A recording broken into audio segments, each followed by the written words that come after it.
Hello everyone, today we are here for a book review of the book The Inheritance Games, which is by Jennifer Lynn Barnes.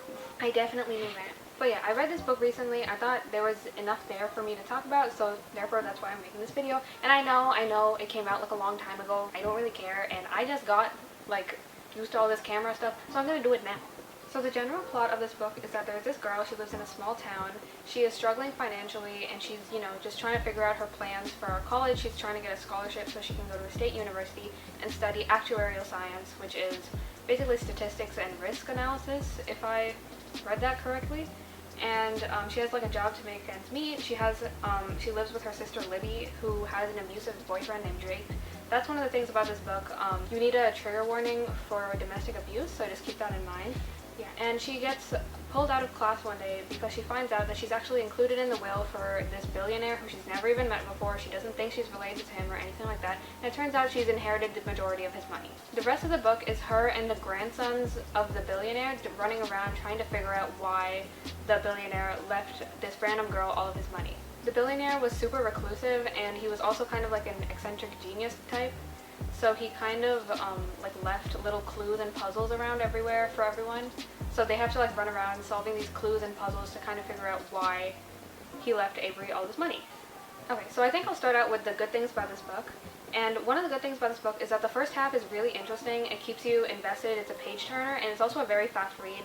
The writing style is simple enough that you can get through it pretty fast, but at the same time, it's not too juvenile. Also, this is one of those books that can help you get over reader's block, or reading block, whatever you want to call it. When you haven't read a book in a while and you just can't get back into it. This is one of those very fast reads. It's very plot-based, so that can help you kind of get back into reading if that's your goal.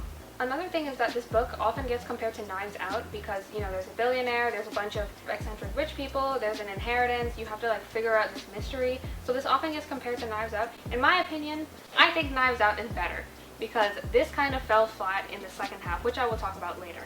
And then another minor thing that I liked, this is kind of a small plot point, but I just thought that, especially at first, the main character Avery is very relatable, and there's one point in the book where she gets mildly injured because someone is actually trying to take her life, and unlike other YA heroines, she actually freaks out about it and she actually does get scared, which I think is really good because a lot of times in YA fantasy and adventure stories, the main character will get shot 5 times and just keep going, and they'll be like, oh, I'm fine, I must keep going. I'm like, Stacy, you're injured, calm down. So it's a good thing that Avery actually freaked out, because I think that's what a normal person would do if they got shot at, which is what happened to her. Okay, now moving on to the things that could have been better. There are a lot of things that could have been better. I think I'm going to separate this review into sections. So first I'm going to say non-spoilers, then mild spoilers, then major spoilers. So if you want to read the book, you can decide which sections you want. I'll probably put timestamps somewhere. I don't know, we'll figure it out. So the things that could have been better.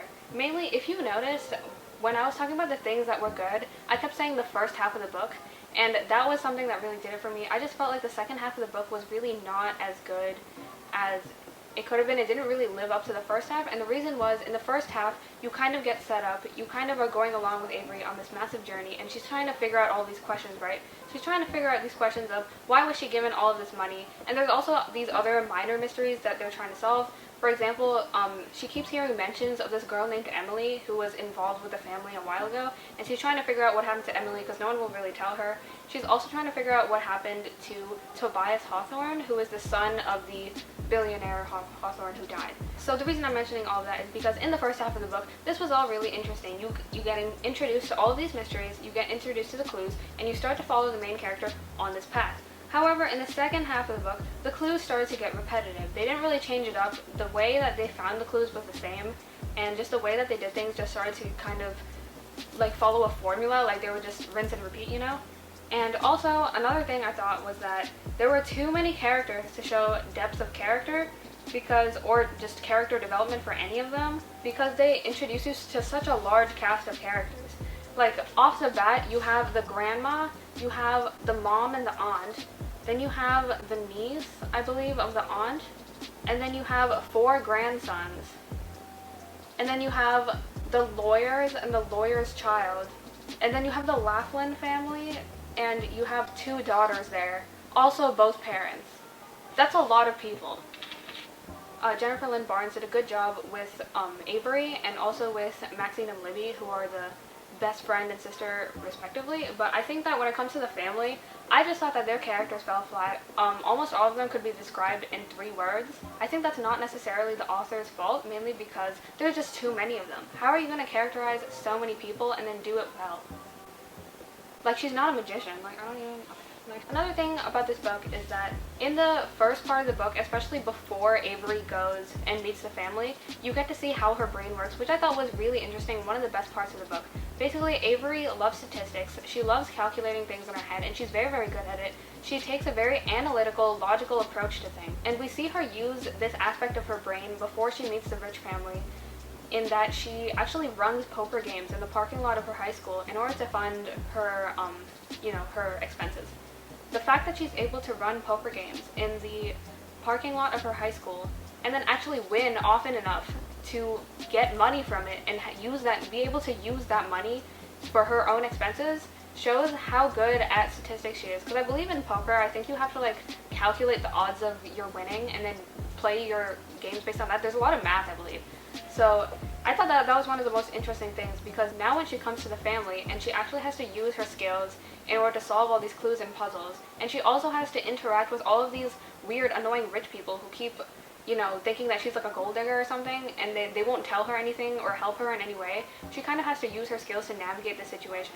However, we kind of see that Avery has a personality until she doesn't. It's like, I was waiting for her to use her statistical brain. I was waiting for her to use her risk analysis to kind of process things and make decisions based on that, but she kind of gets caught up in a lot of angst and drama, and it kind of just doesn't go anywhere from there. So I just thought that it had a lot of potential to show how this girl's brain works and show how that is able to benefit her, but it just didn't do that. And that's another thing about Avery, is that even though Avery is kind of in the center of this book and we follow it through her perspective, she doesn't really have a lot of agency through the plot.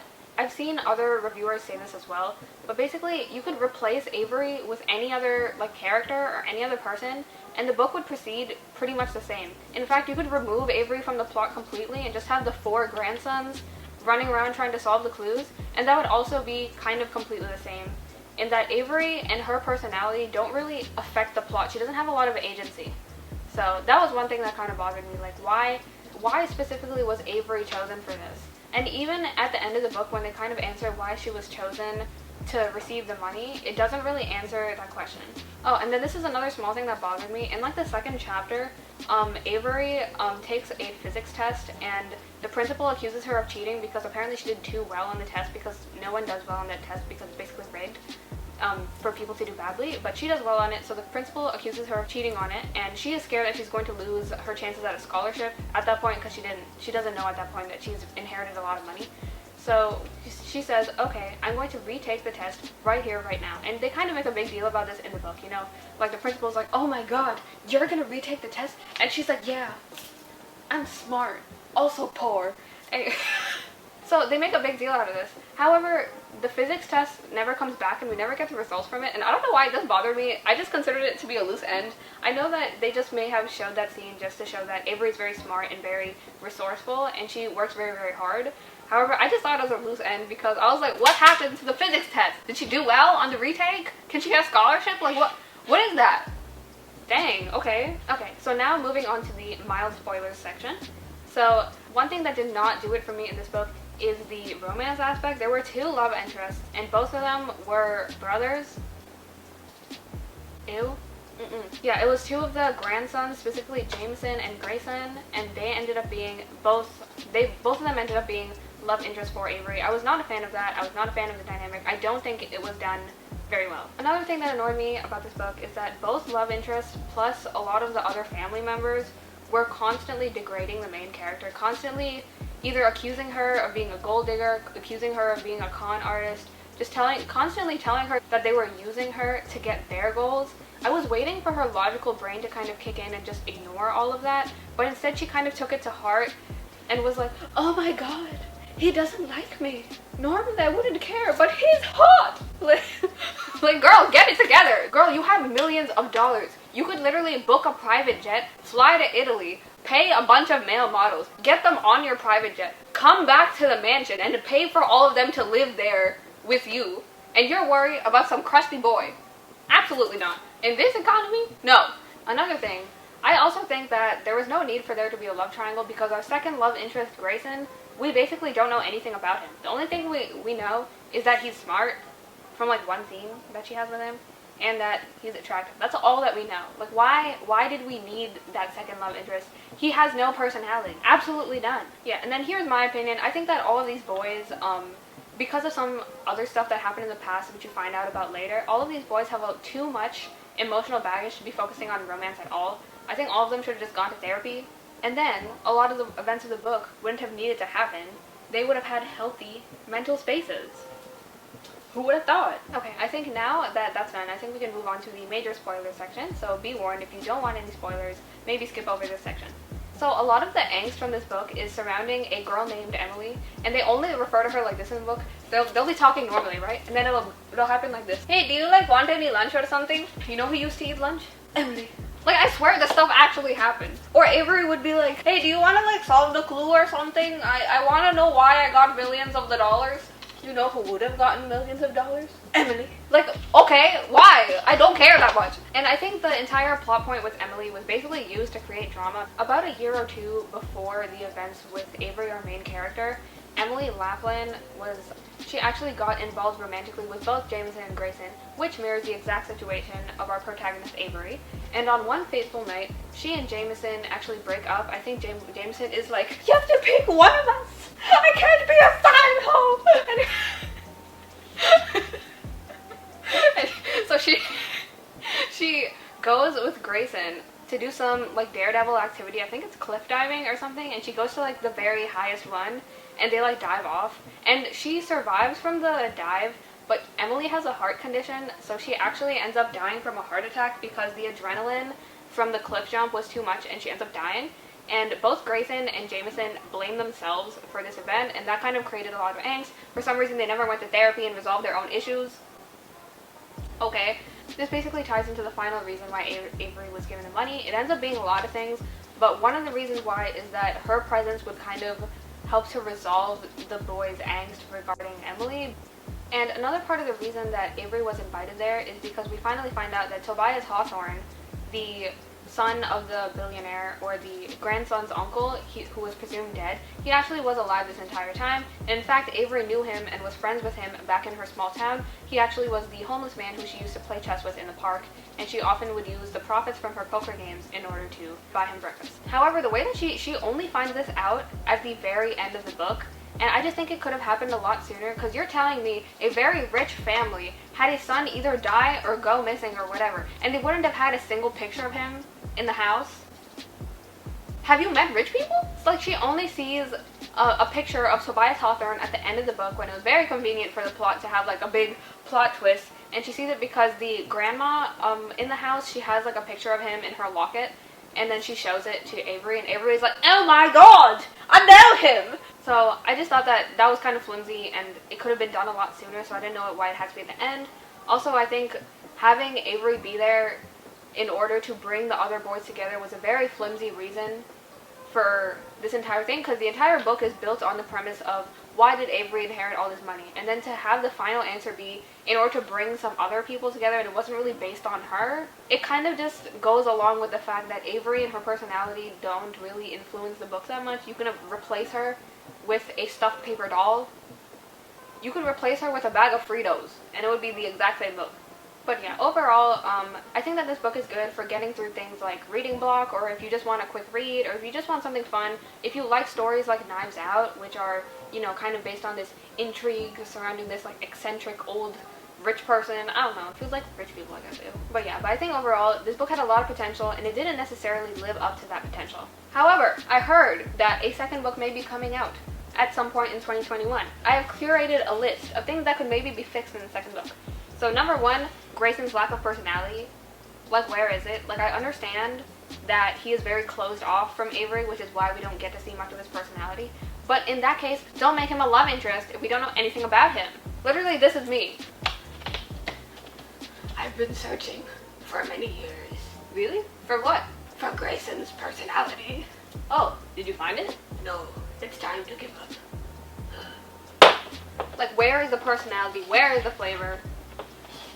It's nowhere. Okay, so I think another thing in the second book is that there could be more depth of plot as to the motivations of the billionaire, because we kind of just see all of these like little bits and pieces of why he does stuff, and there's not really a satisfying explanation as to why.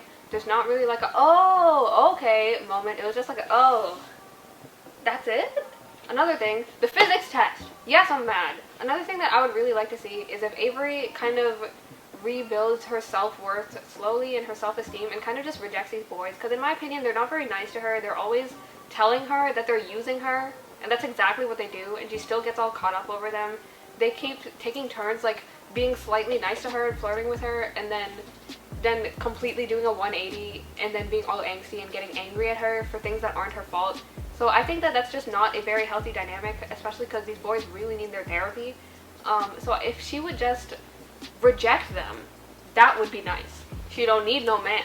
Okay, so overall, I would rate this book 3.5 out of 5 stars. It was a fun read. It helps with reader's block. It's a good thing to get through. It's nice if you like Knives Out or similar stories. However, the book ultimately fell short, especially in the second half, and did not live up to its full potential. This is my first ever book review, so if you enjoyed this video, please like and subscribe and comment and do whatever it is people do on the internet. And you can also leave any suggestions in the comments below, because I have no idea what I'm doing. Thank you all so much for watching. Bye!